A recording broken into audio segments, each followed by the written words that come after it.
Sabi ko kanina, 2 beses na ako o 2 days consecutive binibideo ko si Sol na kumakain siya ng SDN niya. Sabi ko hindi ko naman gagawin yun ngayon.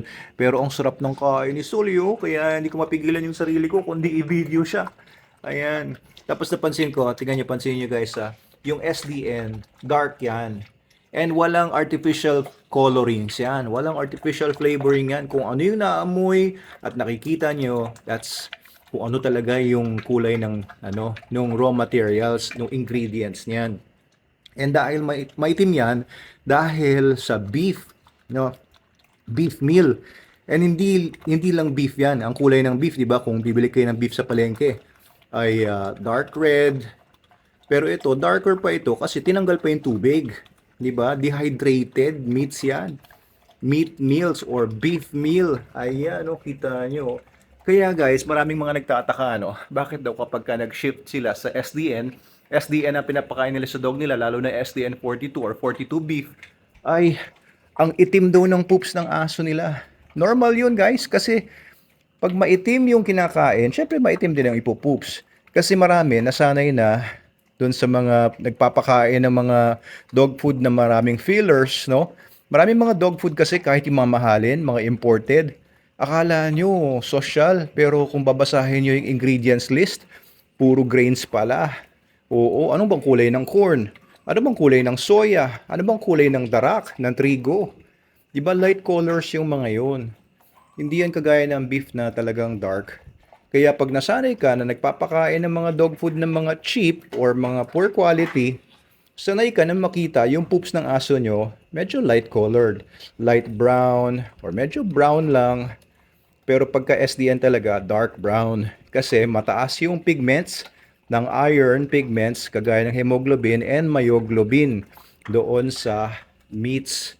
And yung myoglobin, parang hemoglobin din yun. Parang sa dugo din yun na yung red color ng blood.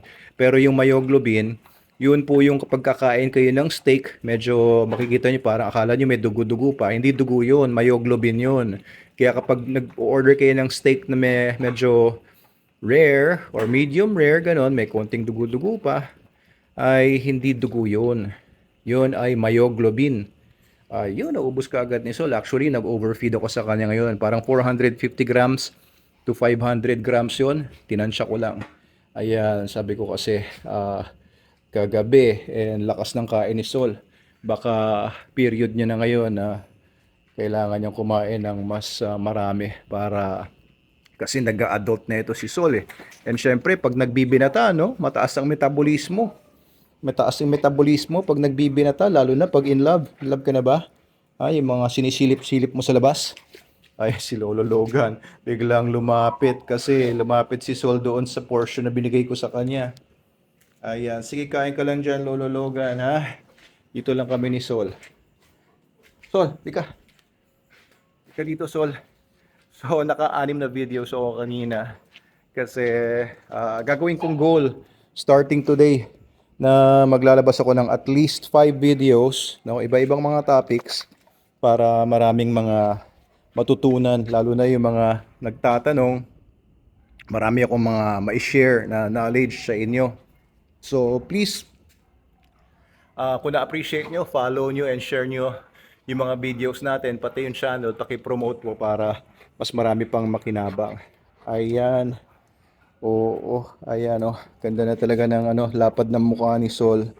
'Di ba? Nagbablocky na yung mukha niya. Hindi kagaya nung nagpunta siya dito, parang patulis na bukol-bukol dahil nakatusok yung dito niya. Ang tawag dito, occiput ba ito? Tapos bukol-bukol dahil sa buto. Ngayon, medyo nagbubukol-bukol siya dahil sa muscles na. Napakaamo daw ng mukha nitong si Sol eh. Maraming nakakapansin eh. Maamo ba mukha nito? Ayan. So, 5 videos ang gagawin ko starting today. Hindi na ako mag-i-edit masyado. Basta, not for the sake of just putting out videos. Pero gagawin ko naman quality yung mga ma-share ko sa inyo. Gagawin ko naman na worthwhile yung panonood ninyo. Itong videos lang na to, yung Sol series, medyo nakakatamad lang talaga ito. Nagkikwento-kwento lang ako pero gusto ko lang talaga ipakita sa inyo yung progress ni Sol every day na naka-SDN na siya.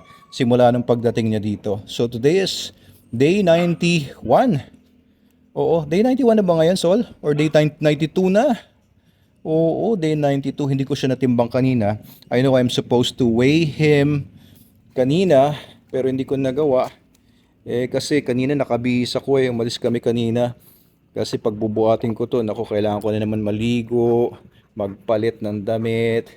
Kasi eto mga dogs ko ay mga outdoor dogs kung saan saan humihiga. Kaya hindi maiwasan na marumi talaga sila. Oo, pero kita niyo yung coat oh. Very sturdy naman yung coat and clean in general. Ayan, kaya yun naman ang maganda sa SDN dahil maganda yung nutrition nila. Matibay yung coat hairs oh. Hindi siya manipis. Ito si Lolo Logan, dapat nagninipis na nga ito kasi 11 years old na ito. Pero matibay pa rin yung coat niya. Even at 11 years old. Ayan. Kaya guys, no, since gagawa ko ng maraming videos, pakilagay nga sa baba kung anong gusto nyong topic. Pakilagay nga kung anong gusto nyong matutunan or hinihintay ninyo sa mga videos natin. Lagay sa comment section sa baba. Ayan. From nutrition to health, training, kung paano maging dealer ng SDN, oo, kung paano kumita sa business ng SDN. Ayan. So, anything, no? Please put it in the comment section sa baba para makompile ko yung mga ideas, diba, na pwede natin gawing topics for videos and vlogs every day. So, yun din, no? In-encourage ko rin nga talaga yung mga dealers ng SDN nationwide na mag-vlog din. Kasi, di ba, pagka nagbebenta tayo ng dog food, niisip ng mga tao, benta lang yan. Nagbebenta lang ng dog food yan, di ba? Ganon-ganon lang. Pero hindi nila alam, we're educating people na yung dog food na binibenta natin ay hindi basta-basta dog food, kundi talagang mapapaganda talaga yung mga dogs nila. So, they need proof. Kaya ito yung ginawa ko. I showed proof. Di ba? 3 months of proof na talagang na-transform si Sol. 3 months of evidence, no, from first day nilabas ko kagad, not knowing what will happen, pero with an idea of course na SDN really is the best dog food na magpapagaling kay Sol. Hindi ko akalain na magiging ganito ang ugali nito na parang bata. Hindi ko akalain na magkakasundo sila ni Lolo Logan. Ayan, kaya kita nyo talaga in, di ba, not real time but real date. Nakita niyo talaga kung ano naging resulta every day. Kaya ito po ay special type of vlog para sa inyo, para sa promotion ng SDN, para makita ninyo talaga na SDN is not just a joke. It's not just another dog food, pero it's really the best dog food na pwede mong ibigay din sa dog mo kahit ano pang breed yan, kahit anong age yan or stage yan. Ayun, sinamantala na ni Sol yung pagkain ng dog food doon ni SDN doon ni Logan. Ayun. Anyway, yun lang. Have a great week. What's left of it. Tomorrow is Wednesday na, no? Kung gusto nyo nga pala ng samples ng SDN, pakilagay sa comment section sa baba kung saang area kayo. Tapos i-forward natin sa mga distributors and dealers para masubukan nyo yung SDN natin. Tapos may message nila kayo kung madadaanan nila kayo sa mga ruta ng mga distributors or yung mga tao natin, dala namin kayo ng sample. Yung mga 50 grams lang, no? Huwag naman sako-sako. Mga 50 grams lang na sample para matikman lang po ng mga dogs ninyo. Thank you po, Doc Abel Manalo po ito. Mabuhay po kayo lahat.